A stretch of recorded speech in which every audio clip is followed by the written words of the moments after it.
दोस्तों हमारा 17 मार्च को अच्छा 12वीं का इतिहास हिस्ट्री सब्जेक्ट का एमपी बोर्ड एग्जाम का पेपर है। लगातार दोस्तों मैं आपको तैयारी कराते जा रहा हूँ।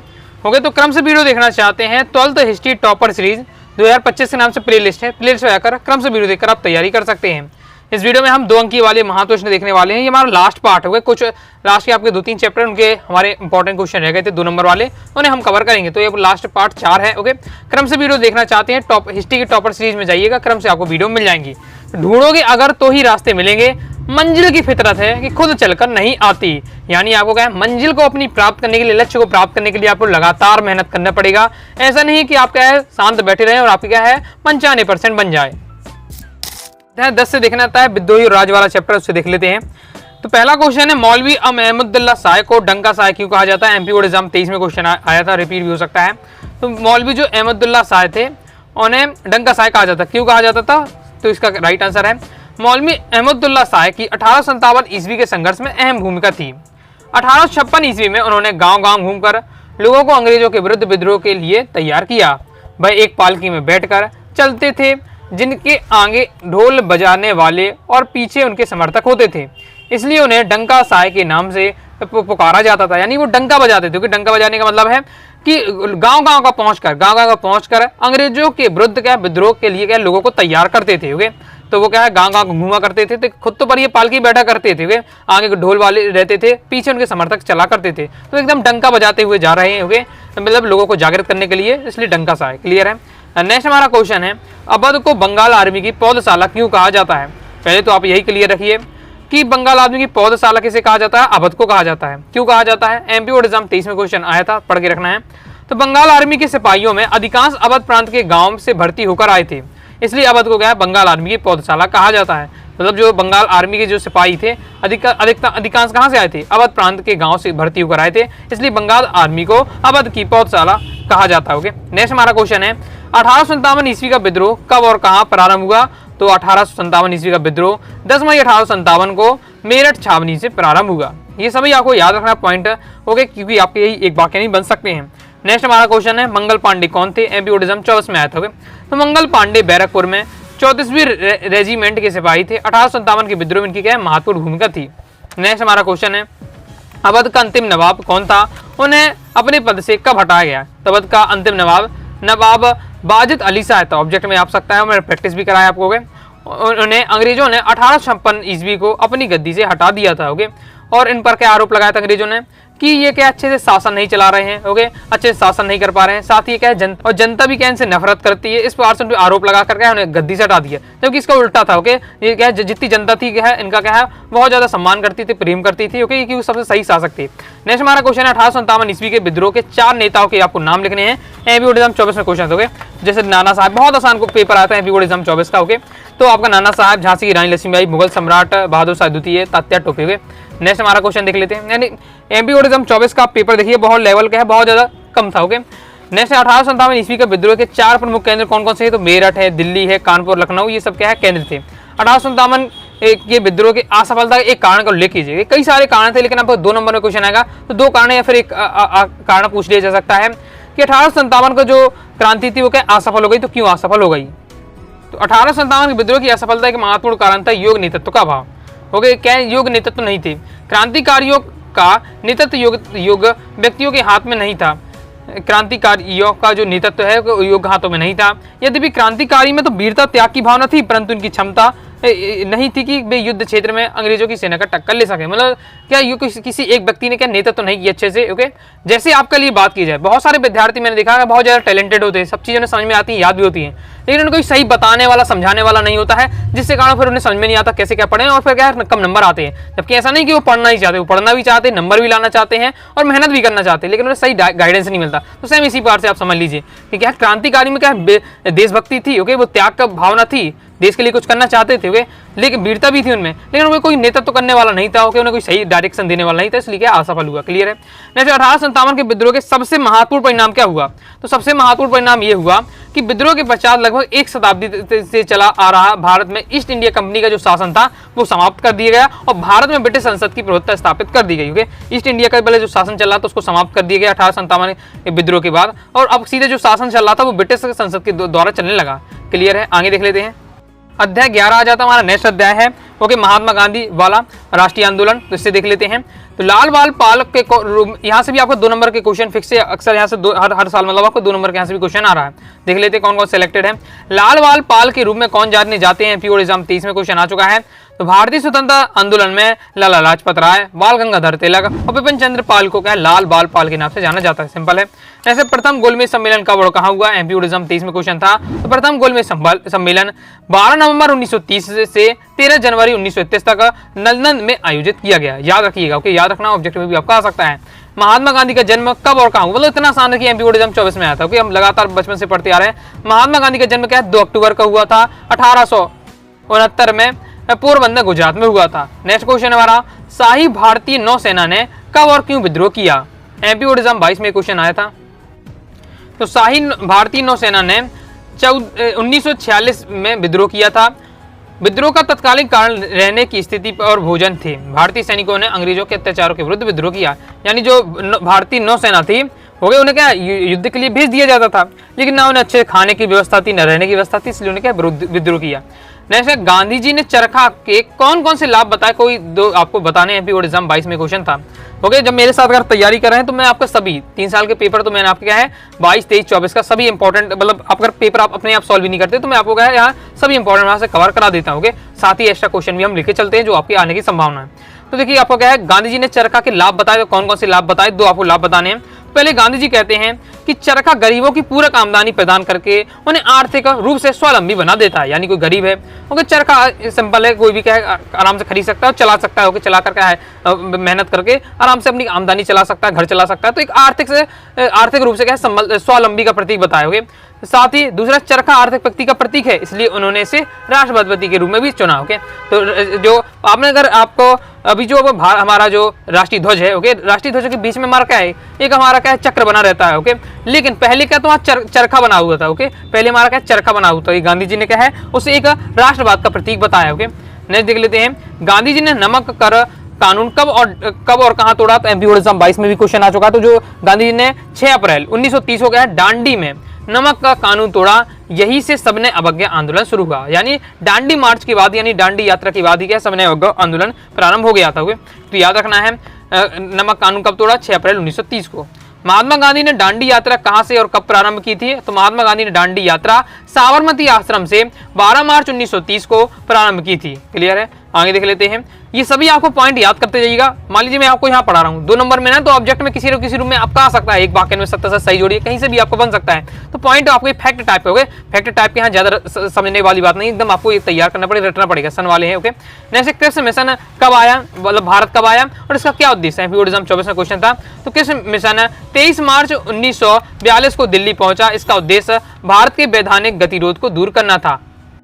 नेक्स्ट हमारा क्वेश्चन है, कैबिनेट मिशन के बारे में आप क्या जानते हैं, तो 1946 में ब्रिटिश सरकार ने भारतीय नेताओं के अनौपचारिक विचार विमर्श के लिए एक संसदीय दल भारत भेजा, जिसे क्या है कैबिनेट मिशन के नाम से जाना जाता है। आप कैबिनेट मिशन के बारे में बहुत बता सकते हैं, लेकिन हमारा 2 नंबर में क्वेश्चन आता तो मैं 2 ही लाने बताना, तो ये आपका परफेक्ट आंसर रहेगा। नेक्स्ट हमारा क्वेश्चन है, चरखे को राष्ट्रवाद का प्रतीक क्यों चुना। अभी हमने पहले देखा जस्ट इस वाले क्वेश्चन में कि गांधी जी कहते हैं कि चरखा क्या है, एक आर्थिक प्रगति का है, क्योंकि लोग इससे क्या जो गरीब लोग हैं अपनी आमदनी का इसे जरिया बना सकते हैं, तो ये आर्थिक प्रगति का है, इसलिए इसे क्या राष्ट्रवाद का प्रतीक कहा गांधी जी ने किसी चरखे को। तो अब गांधी जी ने चरखे को राष्ट्रवाद का प्रतीक कहा, तो क्यों कहा, क्या रीजन थे, तो वही बात आपको बताने जो यहाँ हमने पॉइंट में बताई। क्यों गांधी जी ने चरखे को राष्ट्रवाद का प्रतीक कहा, तो क्यों कहा, क्योंकि उन्हें यही बताया कि गरीबों की पूरक आमदनी है, इससे क्या आर्थिक दृष्टि से क्या स्वावलंबी बना जा सकता है, चरखा जन समाज से संबंधित है और आर्थिक प्रगति का प्रतीक, इसलिए क्या है राष्ट्रवाद का प्रतीक चुनाओगे। सिंपल है, वही यही क्वेश्चन है, बस इसको क्या पॉइंट में दिया है या हमने थ्योरी में लिख दिया। ओके, तो इस बार से क्वेश्चन को थोड़ा घुमा दिया जाता है, हमने पढ़ा तो है, मान लीजिए मैं आपको यही पढ़ा देता, ये अगर पेपर इस टाइप का आ जाता तो सर आपने पता नहीं, तो क्वेश्चन को इस बार से घुमा दिया जाता है। नहीं, बेबेल योजना क्या थी, तो बेबेल योजना भारत में गतिरोध को हल करने के लिए ब्रिटिश सरकार द्वारा शुरू किया गया क्या प्रस्ताव था। यह प्रस्ताव लॉर्ड बेबेल द्वारा तैयार किया गया था, जो 1943 में लॉर्ड लिनथुंगो के स्थान पर क्या भारत का में वायसराय बने थे। आगे नेक्स्ट हमारा क्वेश्चन है, प्रत्यक्ष कार्यवाही दिवस क्या था, इंपॉर्टेंट है। तो प्रत्यक्ष कार्यवाही दिवस 16 अगस्त 1946 को मुस्लिम लीग द्वारा अलग इस्लामिक राष्ट्र के लिए चला गया जाने वाला एक हिंसक आंदोलन था। यानी प्रत्यक्ष कार्रवाई दिवस में क्या था कि जो मुस्लिम लोग थे, ओके, मुस्लिम लीग थी, उन्होंने क्या किया कि कहा, लगातार मांगे की कि हमें क्या है भारत से हटकर क्या दूसरा देश चाहिए, जैसे कि जो बाद में क्या पाकिस्तान बना। ओके, तो पाकिस्तान की लोग मांग कर रहे थे। ओके, और इसके लिए अगर मानी नहीं जाती तो हिंसक आंदोलन के लिए चला रहे थे। तो प्रत्यक्ष कार्रवाई दिवस क्या है 16 अगस्त 1946 को था मनाया गया। तो ये आपको पॉइंट याद रखना है। और ये वाला आपका ऑब्जेक्ट में भी आ चुका है, एमपीओ 24 में था आपका। ओके, तो पढ़ के आपको रखना है। माउंटबेटन योजना क्या है? तो माउंटबेटन ने 3 जून 1947 को माउंटबेटन योजना प्रस्तुत की। देखिए आपका जो चैप्टर है, यहाँ कई सारे आपके टॉपिक है, कई सारे आंदोलन है, तो कहीं से भी आपका क्वेश्चन बन सकता है। मैंने आपका क्या है ऑब्जेक्ट में आपको सन वगैरह पूछे लिया जाएगा। तो सबकी आपको याद करना है। प्रत्यक्ष कार्रवाई दिवस क्या है, सविनय अवज्ञा आंदोलन कब हुआ, ओके, असहयोग आंदोलन कब हुआ, दांडी मार्च कब हुआ, तो ये सब आपको क्या है, कृषि मिशन भारत कब आया। ओके, तो ये आपको क्या है, इनकी आपको सन एकदम लिस्ट बना लीजिए। मेरे अनुसार तो आपको लिस्ट बना लेना चाहिए और याद करके रखना चाहिए, क्योंकि यहाँ से आपका ऑब्जेक्ट बनेगा। 2 नंबर क्वेश्चन यहीं से सीधा आ जाएगा, सन से डायरेक्ट पूछ लिया जाएगा। ओके, तो इस प्रकार से तो पढ़ के जरूर रखिएगा। तो माउंटबेटन ने 3 जून 1947 को माउंटबेटन योजना प्रस्तुत की है, जिसमें भारत की राजनीतिक समस्या को हल करने के विभिन्न चरणों की रूपरेखा प्रस्तुत की गई थी। प्रारंभ में यह सत्ता हस्तांतरण विभाजित भारतीय सरकारों का डोमिनियन के रूप में दर्जे के रूप में क्या है रूप में दी जानी थी। आगे देख लेते हैं। नेक्स्ट हमारा क्वेश्चन है, ये इंपॉर्टेंट रहने वाला है। अभी ये वाला जो आपका क्वेश्चन है अभी मॉडल पेपर में था आपको। ओके, एमपी बोर्ड का जो इतिहास का मॉडल पेपर है, मैंने इसे पूरा कंप्लीट आपको सॉल्व कराया है। ओके, तो मैंने इस वीडियो को आपको ऐड भी कर दी, जो अपनी प्लेलिस्ट है 12th हिस्ट्री टॉपर सीरीज वाली प्लेलिस्ट, उसमें मैंने वीडियो ऐड कर लिया है। तो उस वीडियो को भी देख लीजिएगा। तो आपका क्या एमपी बोर्ड का ऑफिशियल मॉडल पेपर है, उसको भी सॉल्यूशन हो जाएगा। उस मॉडल पेपर से भी 1-2 क्वेश्चन आपके आने के चांस रहते होंगे, क्योंकि अभी आपके जो पेपर है उसमें 1-2 क्वेश्चन आ रहे होंगे। तो पढ़ के आपको रखना है, बस आपको ज्यादा कुछ नहीं करना, मेहनत। वीडियो को पूरा ध्यान से अंदर देख लीजिए, मैंने सॉल्यूशन के साथ बताया समझाया, तो सुनते ही याद हो जाएगा। उसमें ये आपका ऑब्जेक्ट के रूप में था। ओके, ये वाला क्वेश्चन क्या है, गांधी जी ने कब और किस विश्वविद्यालय के उद्घाटन में समारोह में भाग लिया?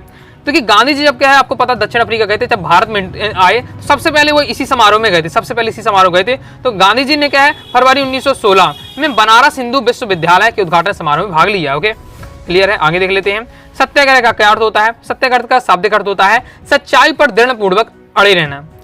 ओके, आपने देखा गांधी जी क्या सत्याग्रह का बहुत ज्यादा यूज करे, तो सत्याग्रह मतलब क्या है? सच्चाई पर दृढ़पूर्वक अड़े रहना। गांधी जी का संपूर्ण जीवन सत्य और एवं अहिंसा के सिद्धांत पर आधारित था। वह अहिंसा को प्रेम का स्वरूप मानते थे। उनका विश्वास था कि अहिंसा भी सभी समस्याओं का निराकरण की अद्भुत शक्ति विद्यमान है। क्लियर है। तो इस चैप्टर से हमारे क्या कंप्लीट हो जाते हैं 2 नंबर वाले। आगे देख लेते हैं। आगे बढ़ने से पहले बताना चाहूंगा, हिस्ट्री का अगर आप क्या है पीडीएफ मटेरियल प्राप्त करना चाहते हैं, हिस्ट्री कोर्स को ले सकते हैं। कोर्स में सबसे बड़ा फायदा यही है कि आपको all chapter important question answer, all chapter objective question answer, previous year paper, model paper with solution के साथ साथ ही 2 अंक की, 3 अंक की वाली, 4 अंक की वाली अलग से सिलेक्टेड क्वेश्चन दिए जाएंगे। ओके, तो जो भी आपको कंटेंट मिलेगा पीडीएफ मटेरियल रहेगा, कम समय में आप दोस्तों अपने हिसाब से तैयारी कर पाएंगे।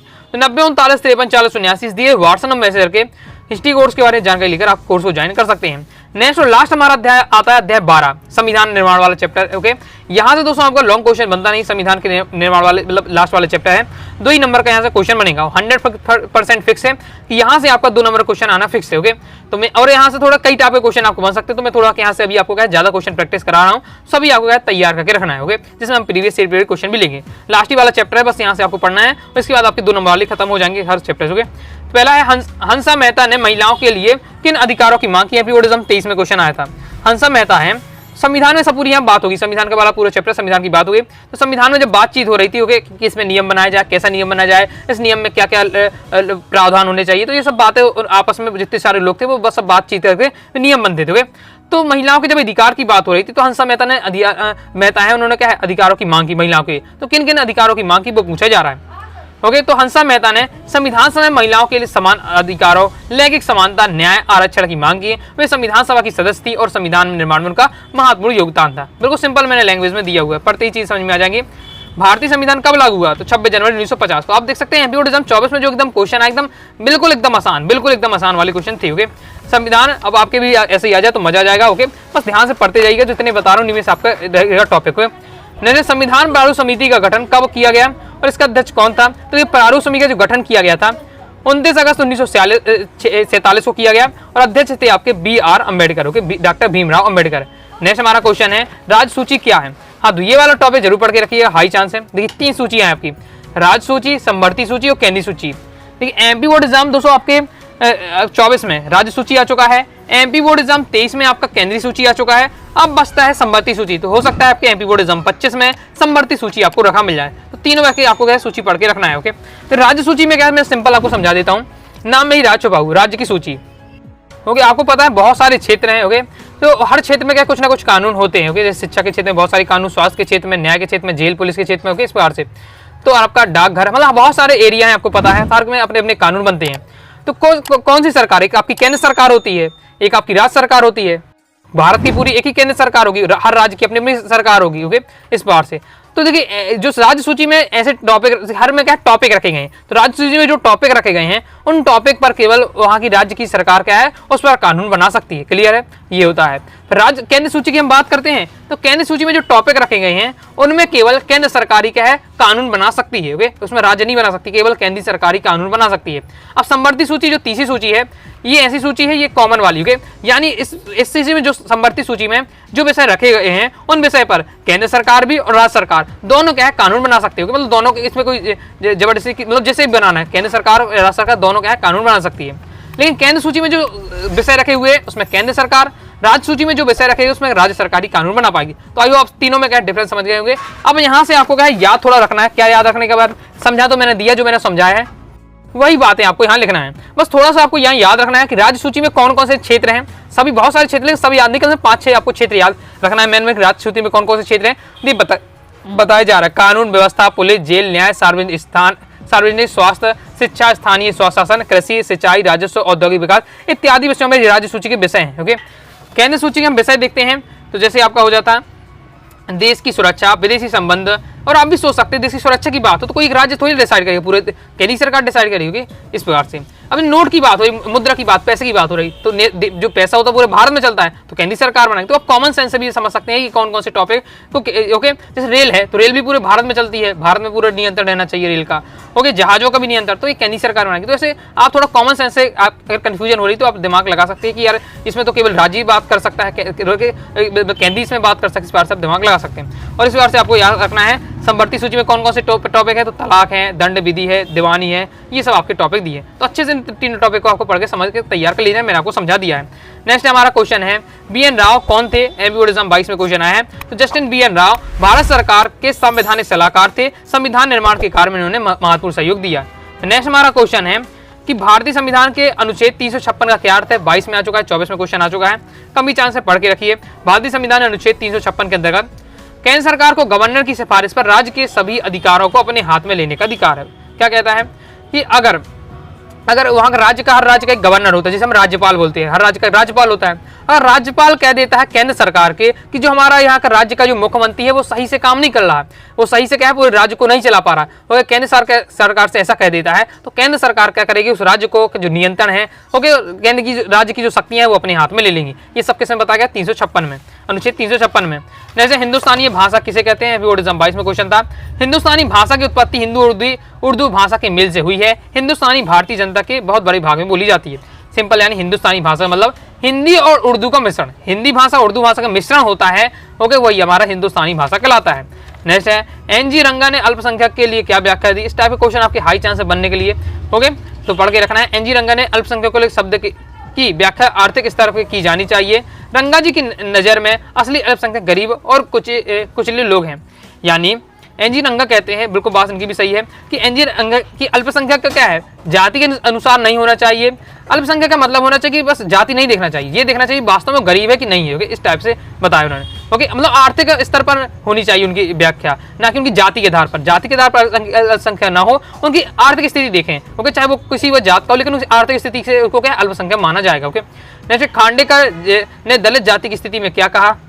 जितने में क्वेश्चन बताना तो सन वाले तो आपको याद करना पड़ेगा, बाकी ये सब बातें आपको माइंड में रखनी है। जैसे आपका दोस्त कुछ आपको कह देता है, ओके, और आपको और कोई कुछ कह देता है, ओके, तो आपको दिल में उसको बात को ले लेते हैं। ओके, तो आप उसको लंबे समय तक, आपको कई महीनों तक, कई सालों तक आपको बात याद रहती है। बस इसी को इन सभी बातों को थोड़ा दिल में ले लीजिए और इनको आपको पेपर तक आपको याद रख के रखना है। ओके, मतलब समझ लेते हैं तो चीज़ें आपको याद रहेंगी।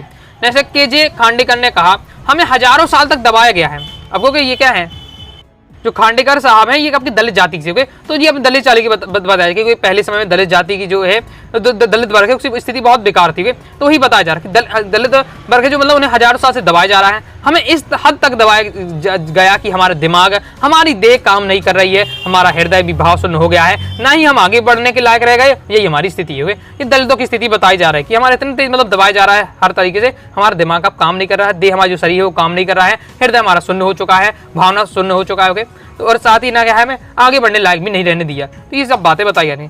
ओके, नेक्स्ट है हमारा बहस मताधिकार का आधारित लोकतंत्र की स्पष्ट कीजिए। सिंपल है, तो बहस मताधिकार के अंदर क्या है, प्रत्येक स्त्री पुरुष से जब 18 वर्ष की आयु पूर्ण हो जाता है तो मत देने का अधिकार है। यही कहलाता है बहस का मताधिकार। क्लियर है, बाकी आपको ये समझ में आ जाएंगी। नेक्स्ट है, महात्मा गांधी ने ऐसा क्यों कहा कि हिंदुस्तानी को राष्ट्रीय भाषा होनी चाहिए। देखिए, भाषा बनाने के राष्ट्रीय भाषा बना, अभी वर्तमान में भारत की कोई राष्ट्रीय भाषा नहीं है, कोई भी राष्ट्रीय भाषा नहीं है। क्यों नहीं होगा? क्यों लड़ाई झगड़े कारण होंगे। जैसे कि जो हिंदी को चाहते हैं हिंदी का, इनको जो तमिल वाले मतलब दक्षिण वाले लोग हैं वो कहते हैं मेरी तमिल को बनना चाहिए, कोई तेलुगु का बनता है, कोई कहते गुजराती का बनना चाहिए, राजस्थानी, मतलब बहुत सारी भारत में क्या है विभिन्न भाषाएं होती हैं। सब अपनी अपनी भाषा को राष्ट्रीय भाषा बनाना चाहते हैं, उसी में लड़ाई झगड़ा हो जाता होगा। तो इसलिए क्या है, फिर कहा किसी को नहीं बनने दिया जाए। तो सब क्या है, जो हिंदी है राजभाषा है, ना कि हमारी राष्ट्रभाषा। होगी। लेकिन गांधी जी कहते थे कि भैया हिंदुस्तानी भाषा है। गांधी जी किसके समर्थन में? हिंदुस्तानी भाषा के समर्थन में थे। हिंदुस्तानी भाषा को ये राष्ट्रीय भाषा बनाना चाहते थे। अब मैंने पिछली वीडियो पिछले वाले क्वेश्चन बताया, हिंदुस्तानी भाषा क्या है? हिंदी भाषा नहीं है। हिंदी और उर्दू का जो मिक्स होती है वो आपकी हिंदुस्तानी भाषा कहलाती है। क्योंकि गांधी जी मानते थे कि बहुत ज्यादा लोगों के द्वारा, भारत में बहुत लोगों के द्वारा, बहुत एरिया में हिंदुस्तानी भाषा बोली जाती है, यानी हिंदी न बोलते हैं ना ही उर्दू बोलते हैं, हिंदी और उर्दू का मिक्स बोलते हैं। ओके, और इससे क्या है, हिंदू और मुस्लिम में जो एकता भी इनके बढ़ेगी। ओके, इन दोनों में क्या है, एकता भी आएगी। ओके, इसलिए वो क्या है, हिंदुस्तानी भाषा को राष्ट्रीय भाषा बनाना चाहते हैं। वही बातें यहाँ लिखी हुई हैं, मैंने आपको समझा दिया है, पढ़ते ही आपको चीज़ समझ में आ जाएंगी। जैसे भारतीय संविधान किस अवधि के सूत्रबद्ध किया गया? तो भारतीय संविधान को दिसंबर 1946 से नवंबर 1900 के मध्य क्या सूत्रबद्ध किया गया। ओके, नेक्स्ट हमारा क्वेश्चन है, संविधान सभा के 6 प्रमुख सदस्यों के नाम बताने हैं। तो कौन कौन से हैं? सरदार वल्लभ भाई पटेल हो जाता, जवाहरलाल नेहरू, भीमराव अम्बेडकर, के एम मुंशी, डॉक्टर राजेंद्र प्रसाद, अलाउद्दीन कृष्णा स्वामी अय्यर। ये क्या है, संविधान सभा के प्रमुख 6 सदस्य थे। अब ऐसा नहीं कुछ भी आप लिख सकते, मैन आपको बताने हैं, वैसे भी यही मैन है, आप इन्हीं के नाम आपको भी पता होंगे। नेक्स्ट है, संविधान सभा के ऐतिहासिक उद्देश्य प्रस्ताव कब और किसके द्वारा दिया गया? तो ऐतिहासिक उद्देश्य प्रस्ताव 13 दिसंबर 1946 को पंडित जवाहरलाल नेहरू के द्वारा दिया गया।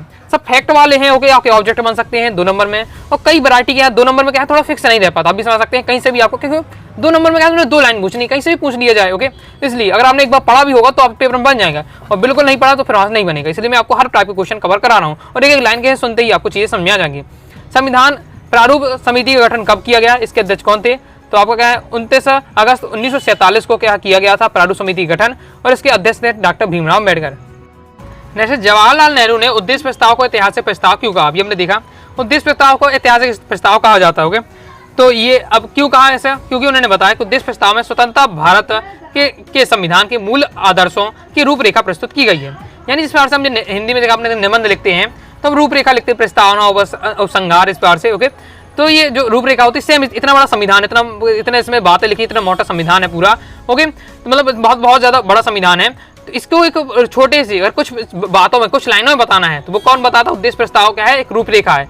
ये आपको कुछ बातें 4-5 लाइन पढ़ के आप समझ सकते हैं कि पूरे इतने बड़े संविधान में क्या बातें लिखी गई हैं। तो वही बताया जा रहा है कि एक रूपरेखा क्या प्रस्तुत की गई, एक फ्रेमवर्क सुझाया गया जिसके तरह का संविधान क्या है कार्य आगे बढ़ेगा।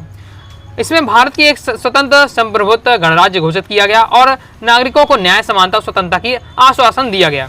जैसे भारतीय संविधान में धर्मनिरपेक्षता का क्या मतलब है? धर्मनिरपेक्षता मतलब कि भारत में किसी भी धर्म या पंथ को राज्य धर्म के रूप में नहीं स्वीकार किया जाएगा। यानी भारत कोई धर्म नहीं है कि भारत हिंदू तरफ है, मुस्लिम तरफ है, यानी क्या है, भारत सभी धर्मों का क्या सम्मान करेगा।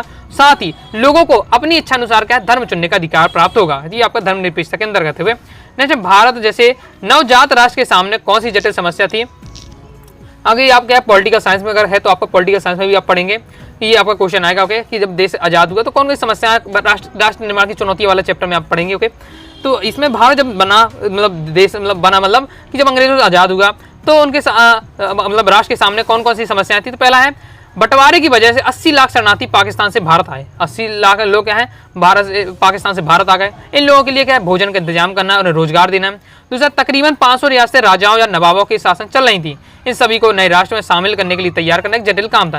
यानी जो भारत था पूरे 500 हिस्सों में बटा था, 500 रियासतें थी, तो सभी राजाओं को अपने साथ मिलाना ये भी क्या है, बड़ी समस्या थी। नेक्स्ट हमारा क्वेश्चन है, पृथक निर्वाचक का अल्पसंख्यकों के लिए क्यों आत्मघाती साबित होगा? ये इंपॉर्टेंट ये रहने वाला क्वेश्चन। तो देखिए, जो गोविंद बल्लभ पंत हैं, उन्होंने कहा कि पृथक निर्वाचन की जो मांग की जा रही है वो अल्पसंख्यकों के लिए आत्मघाती है। तो क्यों आत्मघाती या आत्मघाती साबित होगा, इसे क्यों कहा?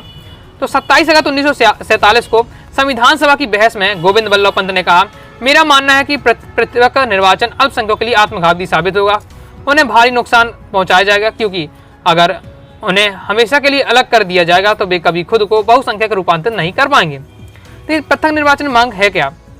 पृथक निर्वाचिता की मांग है जो अल्पसंख्यक लोग हैं जिनकी संख्या बहुत ज्यादा कम है। ओके, तो वो कह रहे थे कि क्या, कि हमारा अलग चुनाव किया जाए।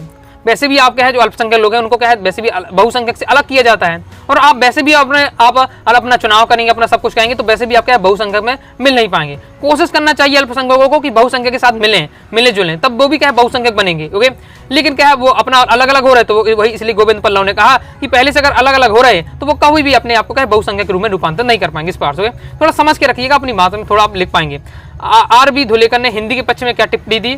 Okay, RB. धुलेकर बड़े खतरनाक थे। ओके, इनकी आप देखेंगे बातें तो सीधे सीधे कहा कर देते थे। कैसा कि संयुक्त प्रांत में एक कांग्रेसी सदस्य आर.बी. धुलेकर ने आवाज उठाई कि हिंदी को संविधान बनाने की भाषा का प्रयोग किया जाए। धुलेकर ने उन लोगों का विरोध किया जिन्होंने यह तर्क दिया कि संविधान सभा के सभी सदस्य हिंदुस्तानी भाषा नहीं समझते। यानी मैं आपको समझा देता हूँ, धुलेकर जी हैं वो क्या हिंदी को बहुत ज़्यादा चाहते, हिंदी भाषा को चाहते थे। उन्होंने कहा कि जो हिंदी का निर्माण हो रहा, मतलब जो संविधान का निर्माण हो रहा है वो हिंदी भाषा में होना चाहिए। सभी को क्या है, हिंदी भाषा में क्या है, अपने संविधान का निर्माण करना चाहिए। ओके, लेकिन अब उसमें ऐसा तो है नहीं कि केवल हिंदी भाषी लोग हैं, तमिल दक्षिण भारत के भी लोग आए थे, गुजराती वाले लोग होंगे, राजस्थानी, तो उसमें बहुत सारे ऐसे लोग थे तमिल तेलुगु वाले, तो वो हिंदी भाषा जानते ही नहीं थे। तो उन्होंने क्या तर्क कहा कि यहाँ सब जितने भी संविधान सभा के सदस्य हैं कुछ हिंदी जानते नहीं, सब तो हिंदी जानते नहीं, तो फिर कैसे संविधान का निर्माण होगा? तो सबको मिलकर संविधान का निर्माण करना है, लेकिन जो तमिल तेलुगु वाले लोग हैं वो तो हिंदी जानते नहीं, तो कैसे होगा? तो सीधे धुलेकर साहब कहते भाई जिनसे हिंदी नहीं बनती, भारत के हो हिंदी नहीं बनती, संविधान सभा छोड़ दो। ओके, कुछ संविधान बनाने की आवश्यकता नहीं है तुमको, चलो निकलो यहाँ से। इस टाइप को लोग सीधे कह देते थे। तो यही बात है आपकी यहाँ बताई जा रही है, देख सकते हैं आप पूरा पढ़ेंगे तो आपको यहाँ समझ में आ जाएगा। उन्होंने कहा कि संविधान सभा की पात्रता नहीं है, ओके, जिनसे हिंदी नहीं बनती वो निकल जाए यहाँ से। इस टाइप के जिससे इनकी बातों से क्या है, हमेशा क्या हंगामा हो जाता था, एकदम हंगामा हो जाता था, और पंडित जवाहरलाल नेहरू क्या शांति बिठाते रहते थे। जैसे पृथक निर्वाचिका में मांग में गोविंद बल्लभ पंत ने क्या ऐलान किया? उन्होंने ऐलान किया कि यह प्रस्ताव न केवल राष्ट्र के लिए बल्कि अल्पसंख्यकों के लिए खतरा है। बस इतना पॉइंट आपको याद रखना है। नेक्स्ट हमारा क्वेश्चन है, ये दोनों आपके प्रीवियस पेपर में आ चुके हैं, पढ़ के आपको रखना है कि पृथक निर्वाचिता के प्रस्ताव में सरदार पटेल ने क्या तर्क दिए। ओके, और इसके बाद है लोकतंत्र की सफलता के लिए गोविंद बल्लभ पंत ने क्या तर्क दिया। तो ये थोड़ा जो इनके अनुसार क्या इन्होंने इस टॉपिक पर क्या है, इन्होंने इस टॉपिक पर क्या है, इस टाइप के क्वेश्चन आने की हाई चांस है, तो आपको यह पढ़ के जरूर रखना है। तो इस बार से मैंने हर प्रकार के आपको 2 नंबर वाली कवर कर दी है, तो सभी 4 वीडियो देख लीजिएगा। ओके, बहुत चीजें ऐसे हैं, आप लोग लगता है कि मैंने बहुत सारे क्वेश्चन बता दिए, बहुत सारे विद्यार्थी कमेंट करते बहुत सारे क्वेश्चन, तो आप जानते हैं कि पेपर फिक्स नहीं है कि आपका हाँ यही आ जाएगा। ओके, लेकिन हमें फुल स्कोर करना है, तो हर टॉपिक से मैं आपको कवर करा देता हूँ, तो इसलिए क्या है पूरा फंस जाता है आपका। ओके, तो पढ़ के रखिएगा। और भले आपके मैंने 20 से 22 इस चैप्टर से क्वेश्चन आपके बताए। ओके, तो उसमें से आपके क्या है 10-12 क्वेश्चन ऐसे कि सुन लेते हैं तो भी आपका तैयार हो जाएगा। 4, 5, 6, 7 जो फैक्ट वाले होंगे उनको याद कर लीजिएगा, बाकी सुनकर समझकर आपको है तैयार कर लीजिएगा, फिर अपनी लैंग्वेज में भी आप लिख पाएंगे। तो आइए दोस्तों, आपको वीडियो पसंद आएगी, वीडियो लाइक करके सब्सक्राइब जरूर कर दीजिएगा। साथ ही टेलीग्राम चैनल, व्हाट्सएप चैनल को ज्वाइन कर लीजिएगा। डाउट आता है कमेंट बॉक्स में जरूर पूछिएगा।